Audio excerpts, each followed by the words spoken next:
Do you want to visit Rome and the Vatican, but wonder if it's crowded in summer and want to know how to avoid long queues? Are you looking for good restaurant recommendations, excursion ideas, or insider tips?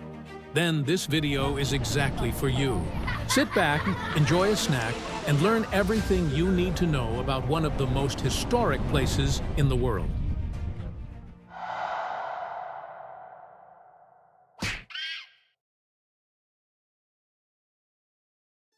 But before we start, we have created a free ebook travel guide for you with over 50 pages. Simply write, "I want a free ebook" in the comments, and I will send you the download link. Hi, travel heads.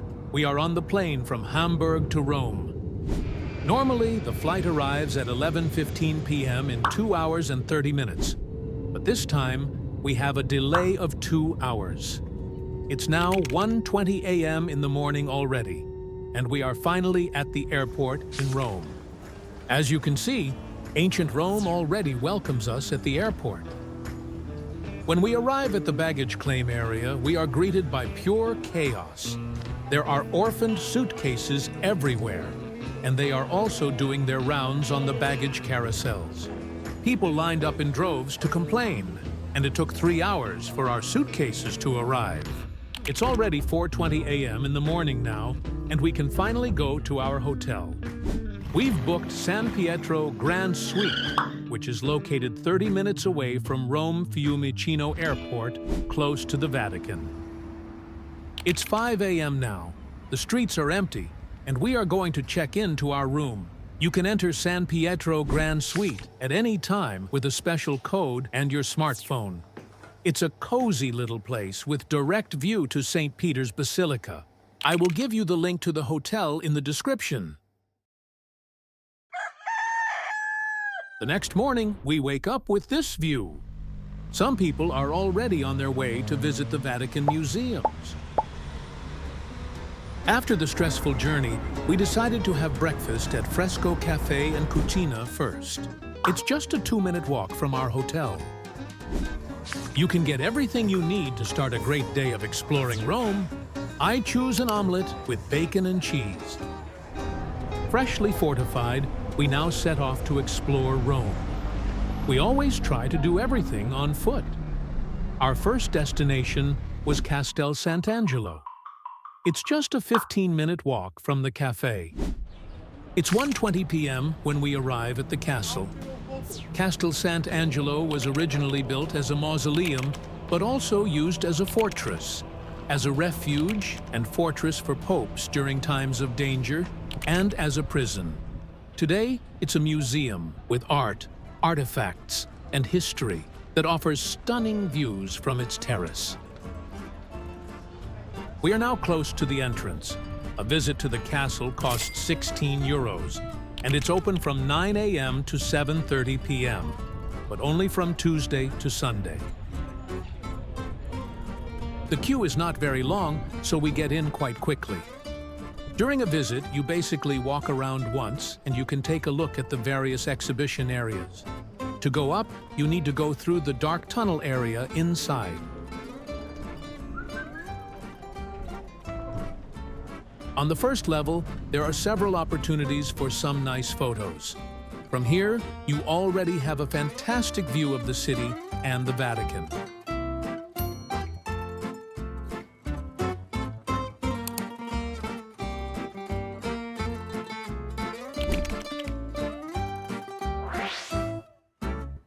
There is also a small cafe where you can take a short break or have a drink.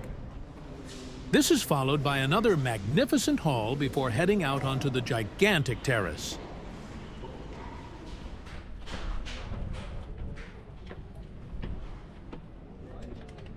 The terrace with its huge angel statue is the showpiece of Castel Sant'Angelo.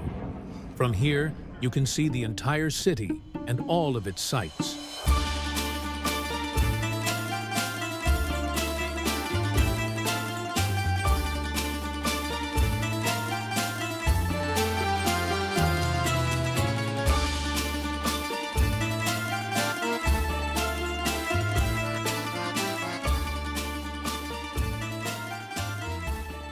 After we had seen everything, we made our way out. Unfortunately, the famous Ponte Sant'Angelo had been defaced by building work. The entire visit to Castel Sant'Angelo took us an hour and 10 minutes.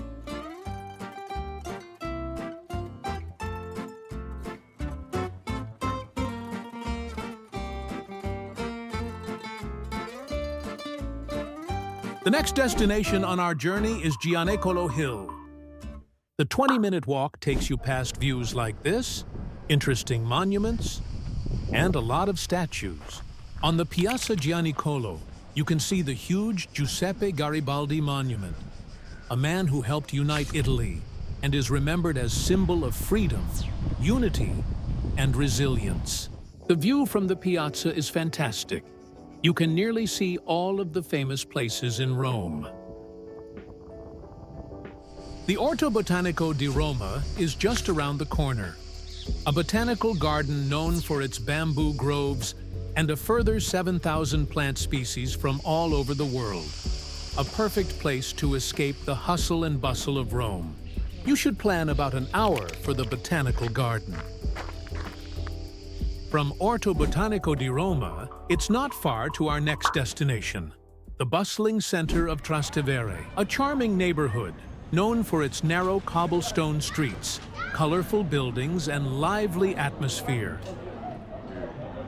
We start at the Basilica di Santa Maria. From here, the first thing we will try is the best tiramisu in Rome.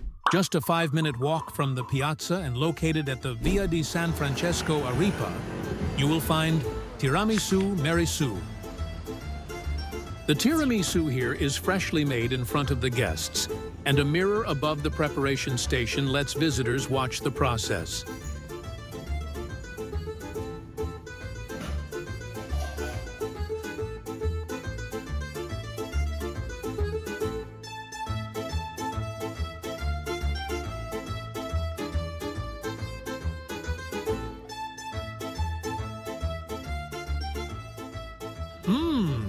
What a tasty result! Definitely recommended.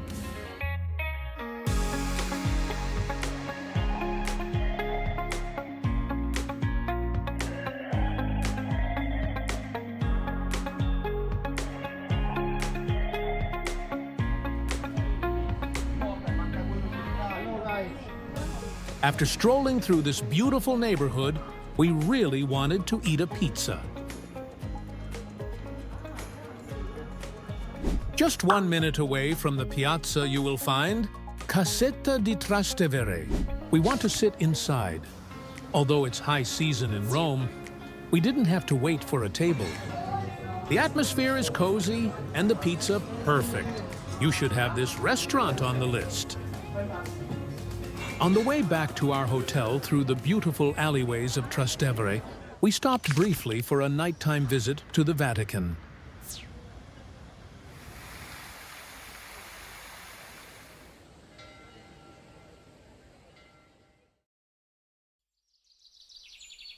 It's 9:15 in the morning, and the first site we want to see today is the Pantheon. From our hotel, it's a nice 30 minutes walk. As you know, we are in peak season, so the queues can be quite long. That's why we booked in advance with GetYourGuide. For only 15 euros, you can skip the line and enter the Pantheon at the time you booked. Check out the link in the description if you don't want to miss out on this, and support our channel at no extra costs for you.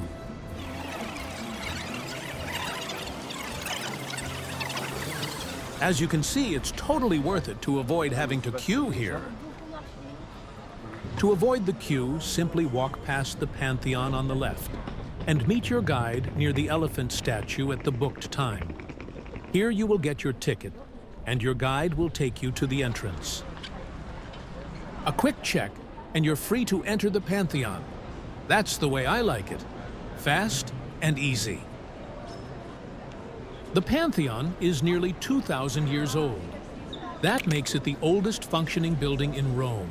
Its dome is the largest unreinforced concrete dome in the world and has a central hole, the oculus, which illuminates the interior.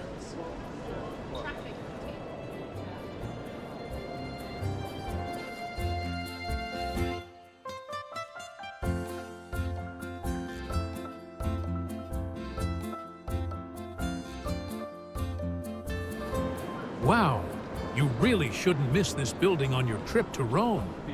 You should allow about 30 to 45 minutes for your visit. On the way back to our hotel, we took the bus this time. You can buy tickets for €1.50 one way to all the main attractions in the city of Rome. Tickets can be bought at kiosks or ticket machines and then be validated at these yellow machines on the bus. After a small coffee break, it was time to see more of Rome. From our hotel, we went to see the Piazza del Popolo, a relaxed 30-minute walk.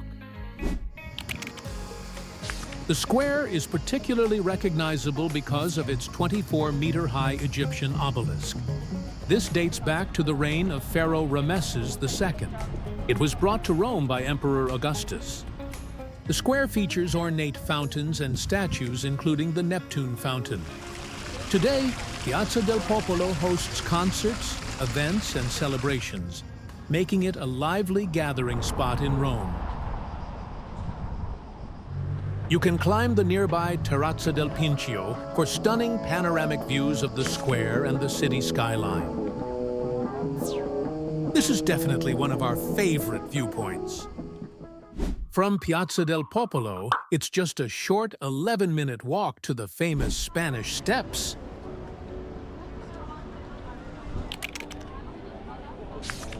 The Spanish Steps are one of Rome's most famous attractions. The name comes from the Spanish embassy to the Holy See, located in the nearby Piazza di Spagna. At the base of the steps, the Fontana della Barcaccia symbolizes a sinking ship.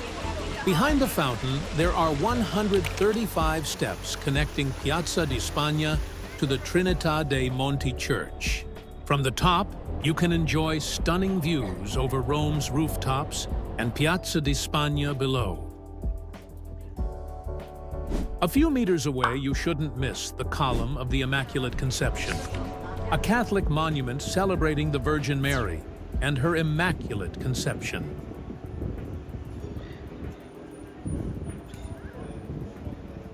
Next, we make our way to the site we were most looking forward to, the Colosseum. On the 28-minute walk, you will see it already several times from afar. The closer you get to it, the more powerful and imposing it seems. As we didn't feel like queuing for long, we decided to use GetYourGuide. This tour includes the Colosseum, the Forum, and Palatine Hill for only €25. You can find the link to the booking with which you can support our channel at no extra cost in the description. It's now 2:45 p.m. and we make our way to the entrance. Our tour was booked for 3 p.m., so you can see how convenient this tour is. By the way, you need to have an ID or passport with you to enter the Colosseum. The Colosseum is the largest amphitheater ever built and a symbol of ancient Rome. Of course, we are in peak season, so it is a little crowded. But to be honest, we didn't have to waddle around slowly, and there were plenty of opportunities to take a break. The Colosseum was famous for hosting gladiatorial combats, animal hunts, and other public spectacles. It could hold around 50,000 to 80,000 spectators with a complex seating system based on social class. As you can see, selfies from the top are highly recommended here. From the inside of the Colosseum, you also have a nice spot to take pictures of the Arco di Costantino and the Roman Forum, which is located right next to it.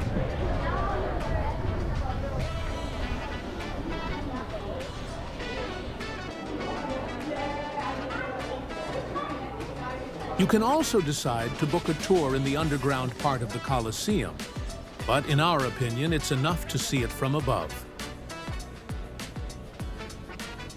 For the Colosseum visit, you should allow between 60 to 90 minutes. Part 2 of our Get Your Guide tour gets us to the entrance of the Roman Forum. The queue is a little longer here because you go through security checks similar to those at the airport. But all in all, it took us less than 15 minutes to get in. At the start, We recommend you to turn right immediately to the Temple of Venus and Roma. From here, you will have the best photo spot to take pictures in front of the Colosseum. But now, let's go inside the Forum. The Roman Forum was the center of political, religious, and social life in ancient Rome. You can say it is the heart of ancient Rome. Some buildings date back to the 7th century before Christ, which makes the Forum one of the oldest areas.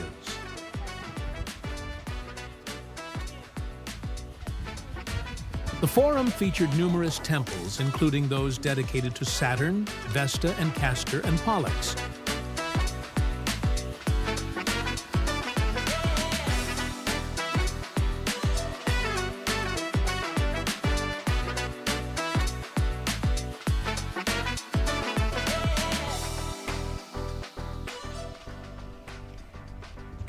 From the Palatine Hill, you can get the best panoramic view of the Forum and its iconic ruins, so that's the place where we want to go now. The path to the top leads you through 2 levels. On the first one, the view is really fantastic, as you can see here. At the top, you walk through a small garden, and then you are on the most magnificent panoramic viewing platform for the Forum.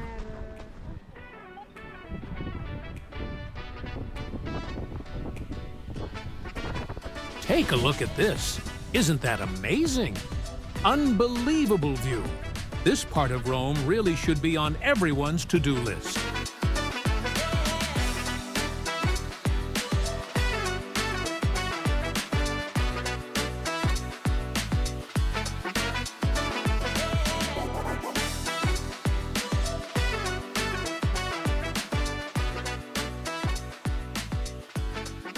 The Palatine Hill, which is also included in the Get Your Guide tour, is, according to the legend, where Romulus founded Rome in 753 before Christ after defeating his twin brother Remus.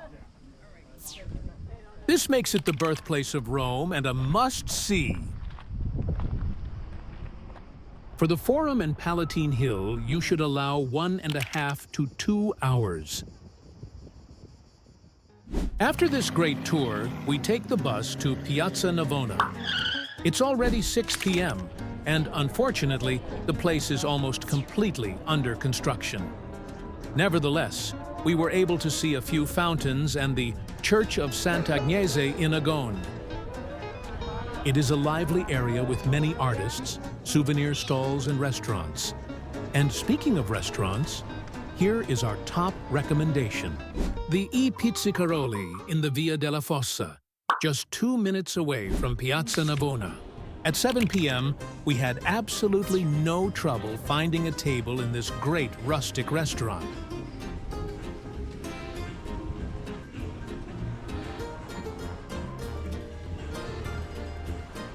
There are a few tables and a counter. The later the evening, the more crowded it gets. To eat, you can get regional cheese and salami platters to share. We recommend you to eat the Nonna basket. The menu says it's for 1 person, but you can easily share it. All this for only 15 euros. And don't forget to order a limoncello spritz too. Our stomachs are completely full, but we thought we need to try Luciano too. This place should have the best carbonara in town. But, to be honest, we found it a little too salty.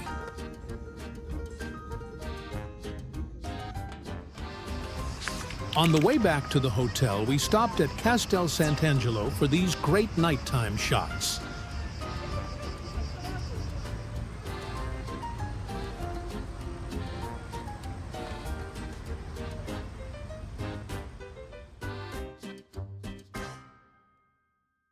It's breakfast time, and we decided to go to Caffè delle Comari, which is only 7 minutes away from our hotel.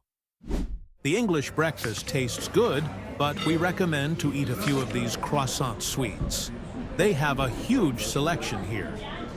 With our strength fully restored, we now take the bus to Largo di Torre, Argentina. You can plan about 20 minutes for the drive. Largo di Torre Argentina is an ancient Roman square in central Rome, featuring the ruins of 4 Republican-era temples and the site of Julius Caesar's assassination. The temples are identified by the letters A, B, C, and D, because their exact names are uncertain. Temple A was likely dedicated to Juturna, a Roman water nymph associated with healing and sacred springs. Later, it was incorporated into the Church of San Nicola dei Cesarini during the Middle Ages. The temple is characterized by its rectangular shape, with visible remains of columns and a podium. When you're in this place, you'll notice that there are really a lot of cats running around. The area is home to a well-known cat sanctuary. Stray cats roam freely among the ruins cared for by volunteers. You can visit the sanctuary free of charge and are also allowed to stroke cats. It is only forbidden to film or call the cats. Photos are allowed with the consent of the staff.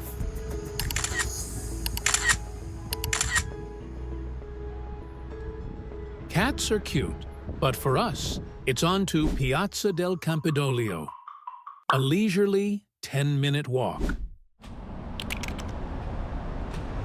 Don't miss to eat a Sicilian cannoli on the way. The Piazza del Campidoglio is a stunning square in Rome designed by Michelangelo Buonarroti in the 16th century. It is located on the Capitoline Hill, one of Rome's 7 hills.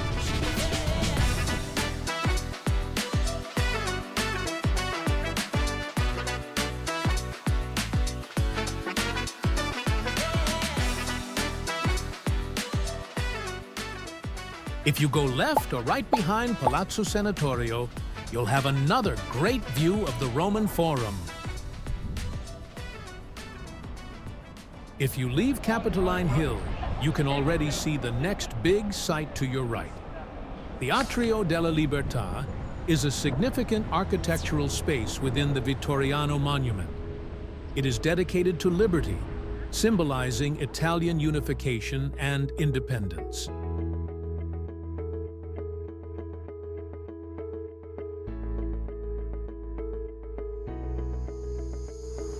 The large terrace in front of the entrance offers some shady spots at almost 38 degrees today. The building itself is free to enter, but there are also areas for which you have to pay an entrance fee. A huge visitor highlight is the stunning panoramic views you get here. For example, you can watch the action at the Colosseum. If you're interested in the Italian history, then this is your place to go. Everyone had already warned us that the next destination on our list would be far too crowded in summer. The Fontana di Trevi. The path from the Atrio della Libertà to the Trevi fountain leads us through beautiful alleyways with a great atmosphere and restaurants, along the main street and many historic buildings. As we turn into the final street, however, we realize that it is getting more and more crowded. And then, out of nowhere, this huge fountain suddenly appears. We can absolutely confirm everything you may have heard about the crowds at the Trevi fountain. It really is insanely crowded. It's difficult to get to the front, and you have to watch out for pickpockets.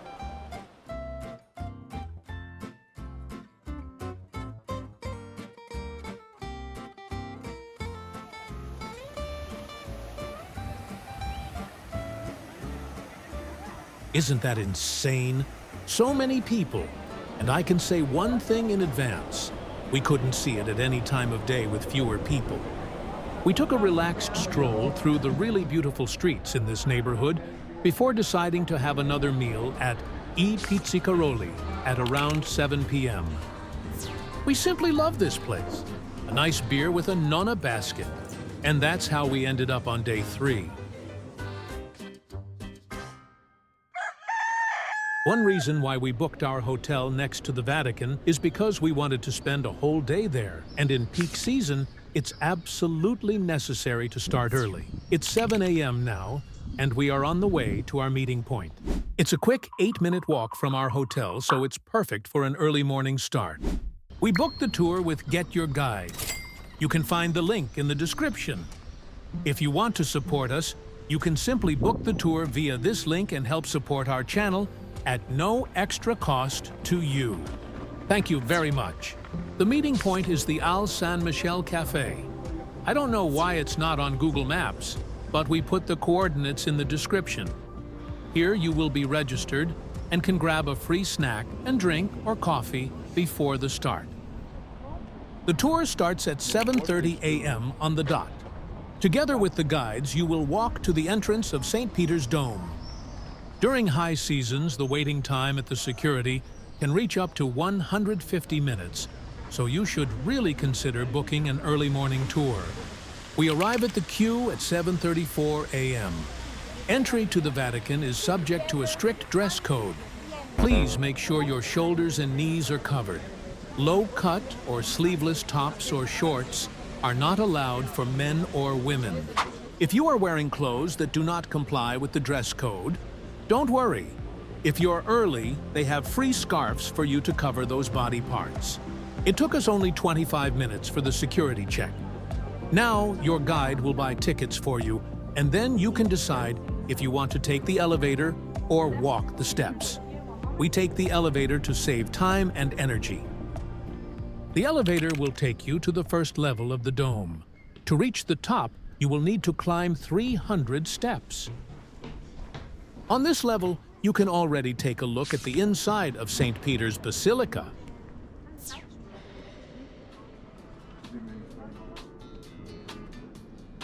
But then it gets really exhausting and hot.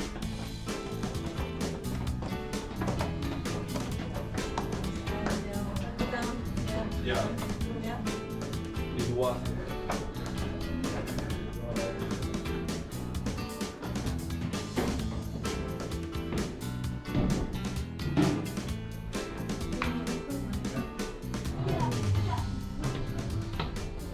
Whew, you really work up a sweat here. But from our point of view, this view is absolutely worth it. If you take a closer look, you can see how long the queue is already at 9 a.m. You definitely don't want to be queuing at this time of day. It's much better to enjoy the view over Rome.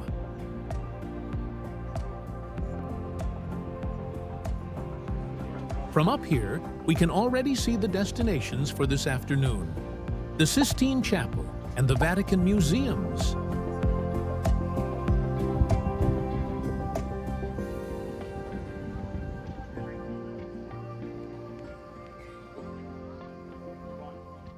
Before we go back down, let's take another look at the queue.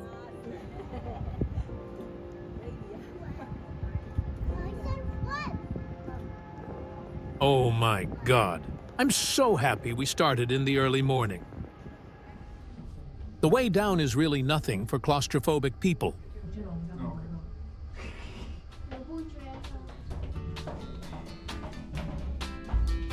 On the elevator level, you can take a closer look at the terrace with all the statues you can see from the ground.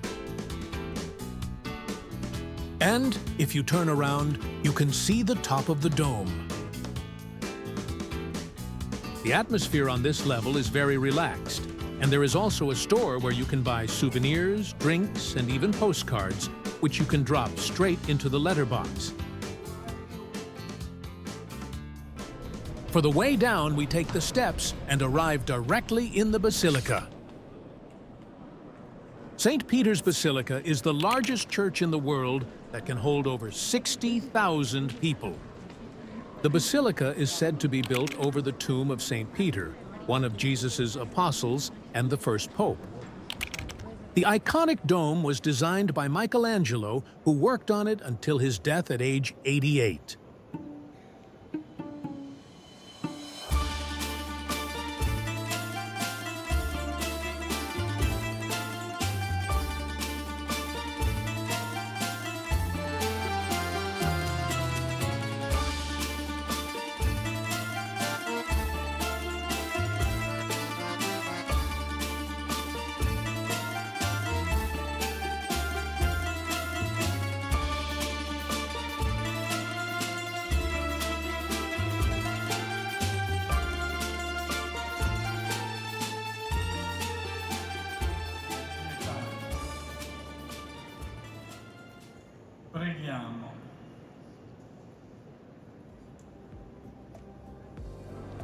After we were canonized, we left the Basilica.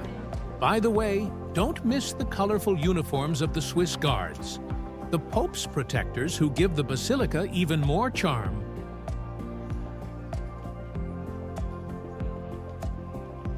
You should plan about 3 hours for this tour. Despite the high season, it was really very comfortable, and our early start in the morning kept the crowds to a minimum. Before we go to the Vatican museums, we first have to eat something. That's why we head for our favorite breakfast place, Macaron Fresco. Just an 8-minute walk away, and right next to our hotel, we ordered a maritozzi, which is a traditional Italian sweet bun, often filled with whipped cream. You should definitely try it, but you can forget about your diet on this day for sure. Now we made our way to the Vatican museums, 7 minutes away from us. However, we had already heard in advance that you can expect massive queues here. That's why we decided to buy a Vatican Museums and Sistine Chapel entrance ticket with GetYourGuide. Here you get a skip-the-ticket line option and an audio guide to find out about the numerous exhibits. As you can see, it's well worth skipping the queue. If you want to support us, book the tour via our GetYourGuide link in the description at no extra cost to you. Our tour was booked for 12 noon, but it was no problem to go in a quarter of an hour earlier. With GetYourGuide, you get your audio guide and a map of the various museums at the issuing stations. So, let's get going. First, we went straight out and took a look at the gardens. There is already a lot of information out here. We're not actually particularly interested in art, but it's really impressive what treasures they have here. A special surprise awaits us at the end of the tour, but more on that later.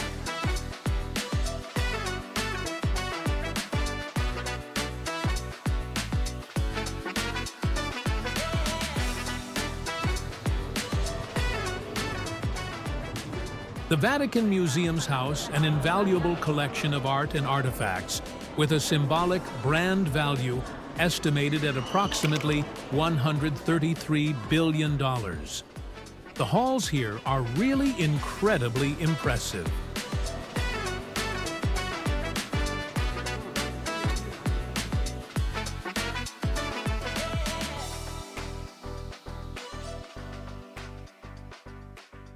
The bronze sculpture outside the Vatican Museums is called Sphere Within Sphere by Italian artist Arnaldo Pomodoro. It symbolizes the fragility and complexity of the world. Its cracked outer shell reveals intricate gears inside, and it can even rotate when pushed. That's impressive art. The pine cone sculpture in the Vatican's courtyard is an ancient Roman masterpiece with a fascinating history. This massive 4-meter-tall bronze pine cone was once a fountain near the Pantheon. Now it's flanked by 2 bronze peacocks, symbolizing immortality. You may wonder why the museums are filled with animal sculptures. They reflect ancient Roman and Greek symbolism, mythology, and a deep connection to nature.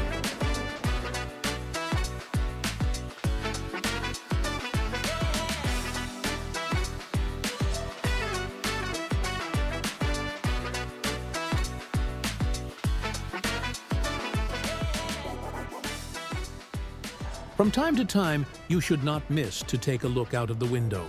You can really see how crowded it is in some parts.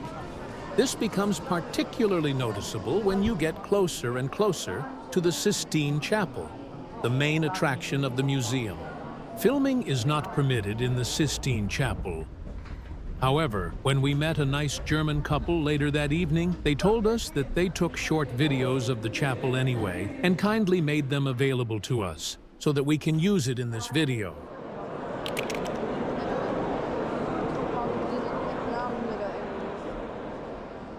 The Sistine Chapel is truly impressive. On the way to the last part of the museum, we found another very impressive work of art. A replica of The Last Supper, donated by King Francis I to Pope Clement VII in 1513. The original Last Supper of Leonardo da Vinci is located in Milan's Santa Maria delle Grazie. Nevertheless, this replica is really great to look at.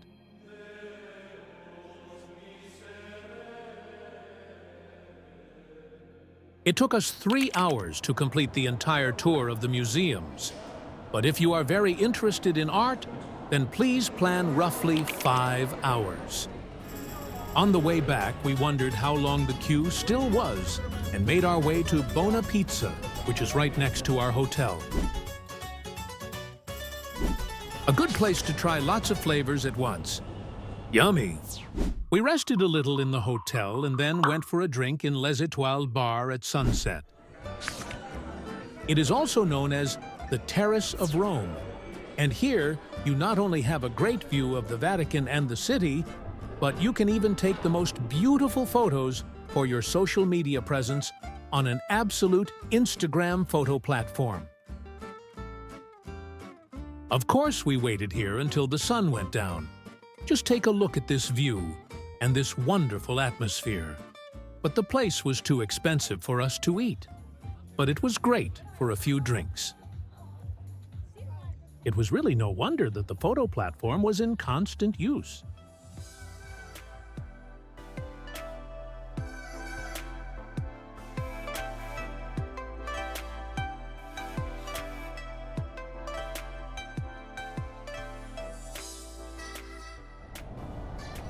We heard about a stylish ice cream in the form of sushi, so we set off again on the 24-minute walk to Fata Morgana Gelato.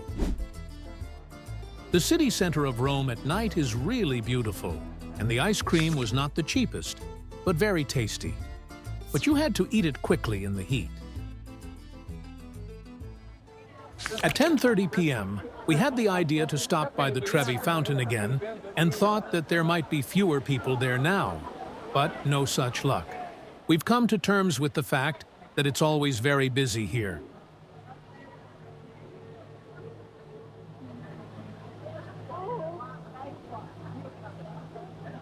We also had to pay a quick nighttime visit to the Pantheon before heading back to the hotel.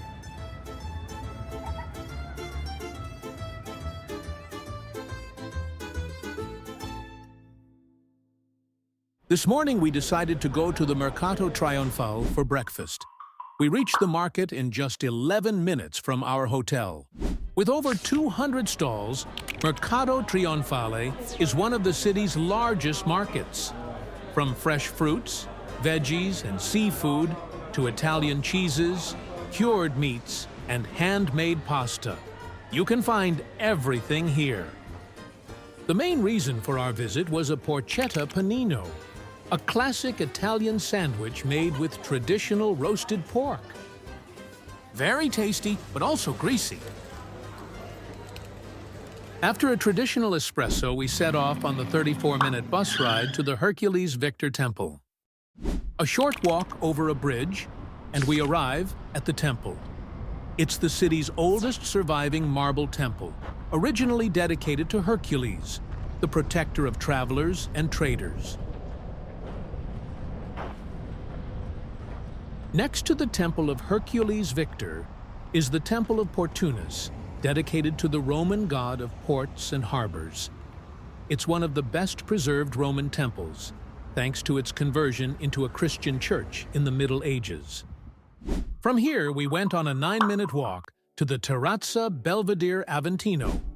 It was a bit exhausting going uphill in the heat, but that's how it is if you want to see a stunning viewpoint on Rome's Aventine Hill.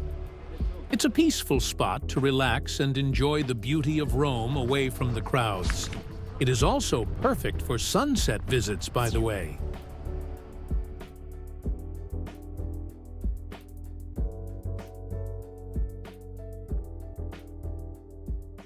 If you just walk straight on for a few minutes from here, you will come to a real hidden gem in Rome, the Aventine Keyhole. The view through the keyhole is perfectly aligned with the garden in the middle of which the Vatican can be seen in the distance. No one seems to be able to say for sure whether this is carefully planned or just a lucky coincidence.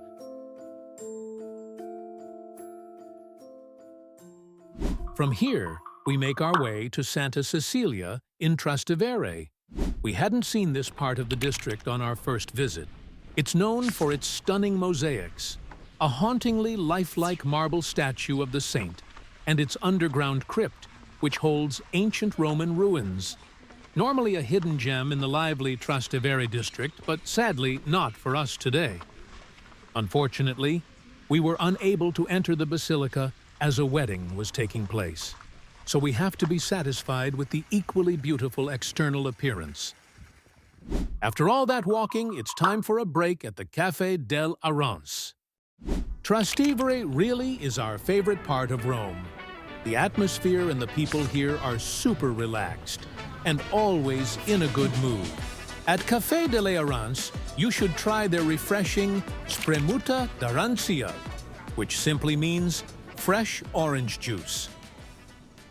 After this wonderful refreshment, we walked a few meters back to the Enoteca Trastevere. Here you can enjoy modern Roman cuisine in a classic enoteca with a terrace.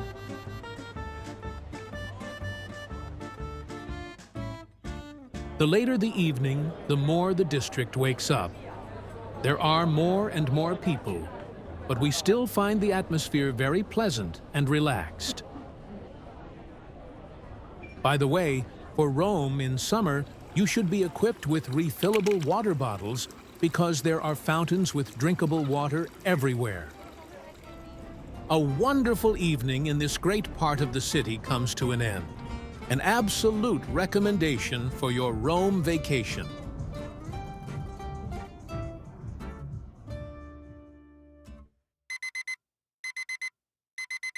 In the morning of our departure day, we could hardly believe our eyes. The queues to the Vatican museums were longer than to our hotel. We found out that the reason for this is that the entry is free on the last Sunday of the month.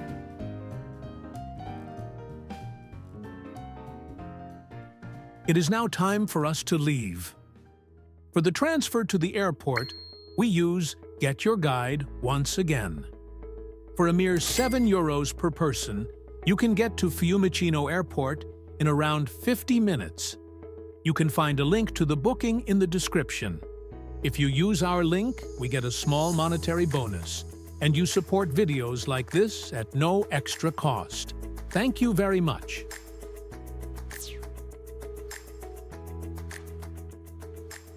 When we arrived at the airport, we were overwhelmed by the crowds. And with these pictures from all the people, we thank you for watching this video. If you like, you can watch more here.